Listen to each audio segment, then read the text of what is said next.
स्वागत है आप सभी का आपके अपने चैनल एकलव्य एजुकेशन सेंटर की इस नए वीडियो में। दोस्तों, आज की इस वीडियो में हम यह जानने का प्रयास करेंगे कि भिंडी की खेती करने का सही रणनीति क्या है, और इसके साथ साथ यह भी जानने का प्रयास करेंगे कि भिंडी की खेती करने के लिए हम कौन सी हाइब्रिड वेराइटी का चयन करें जो हमें ज़्यादा से ज़्यादा लाभ देने में सक्षम हो सकती है। और इसके साथ साथ यह भी जान लेंगे कि हम अपने भिंडी की फसल में कौन कौन से खादों का प्रयोग कर सकते हैं। तो चलिए इस बेहद ही महत्वपूर्ण वीडियो की शुरुआत करते हैं। जैसा कि आप जानते हैं कि भिंडी एक ऐसी फसल है जिसकी खेती करके निश्चित तौर पर हम 60 से 65 दिनों में अपने भिंडी की फसल से कम लागत में ज़्यादा से ज़्यादा लाभ प्राप्त करने में सफल हो सकते हैं। लेकिन अपने भिंडी की फसल से कम लागत में ज़्यादा से ज़्यादा लाभ प्राप्त करने में सफल तभी हो पाएंगे जब हम सही रणनीति के साथ सही टेक्निक का प्रयोग करके भिंडी की फसल की खेती करेंगे। तो सबसे महत्वपूर्ण हो जाता है भिंडी की खेती करने से पहले कि पहले हमें अच्छे तरीकों से एक बार हाइब्रिड वेराइटी का चयन कर लेना होगा।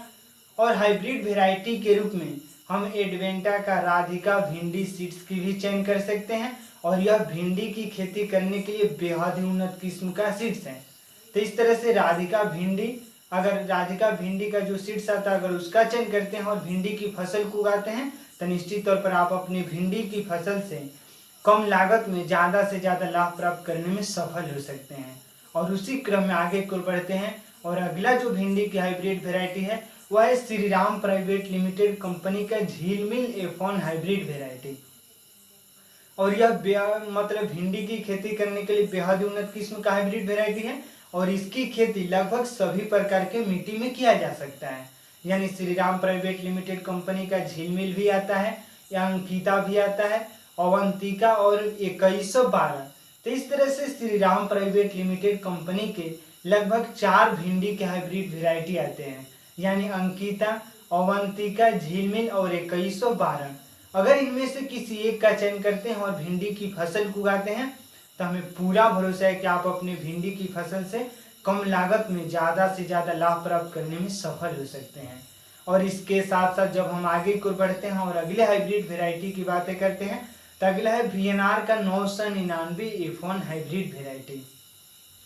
तो इस तरह से VNR का 999 F1 हाइब्रिड वेराइटी का भी चयन करके निश्चित तौर पर हम अपनी भिंडी की फसल से कम लागत में ज़्यादा से ज़्यादा लाभ प्राप्त करने में सफल हो सकते हैं।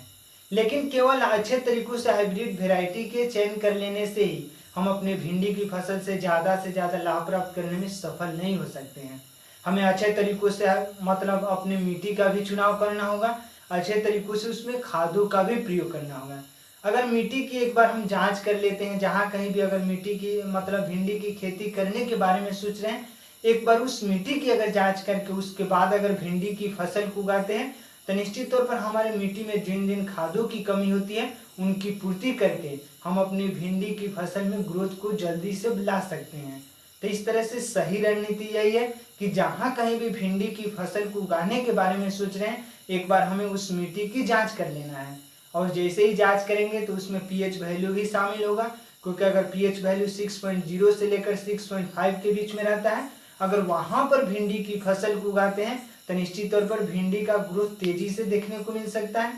और इसके साथ साथ जैसे मिट्टी में अगर कैल्शियम की कमी है उसकी पूर्ति कर सकते हैं, और नाइट्रोजन, फास्फोरस और पोटास जैसे महत्वपूर्ण खादों की अगर कमी होती है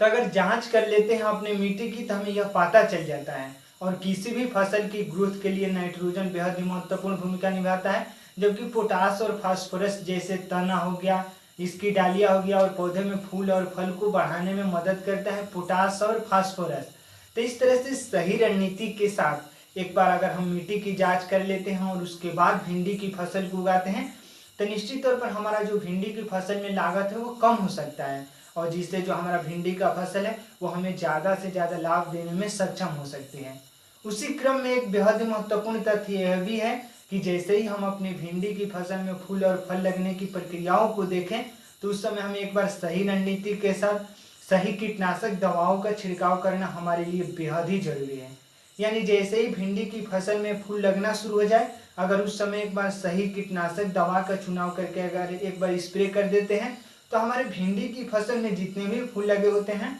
वह पूरी तरीकों से फल में तब्दील हो सकते हैं, और जिससे जो हमारा भिंडी का फसल है वह केवल हमें लाभ ही दे सकता है।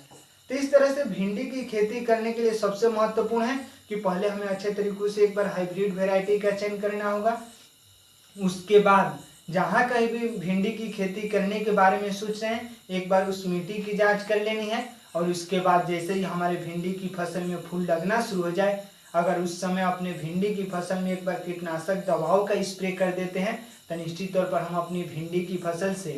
कम लागत में कम समय में ज़्यादा से ज़्यादा लाभ प्राप्त करने में सफल हो सकते हैं। तो आज के इस बेहद ही महत्वपूर्ण वीडियो में बस इतना ही। अगर आप हमारे चैनल के साथ नए जुड़े हैं और वीडियो अच्छा लग रहा है, कुछ सीख पा रहे हैं इस वीडियो के माध्यम से, तो हमारे चैनल को कर दीजिए सब्सक्राइब, ताकि हमारे द्वारा अपलोड किया गया हर वीडियो आपके पास सबसे पहले पहुंच जाए और हम तथा हमारी टीम भी उत्साहित महसूस करें कि आपकी भिंडी की खेती करने के सही रणनीति में हम थोड़ा सा भी सहयोग करने में सफल हो रहे हैं। तो हमें दीजिए इजाजत। धन्यवाद। Thank you.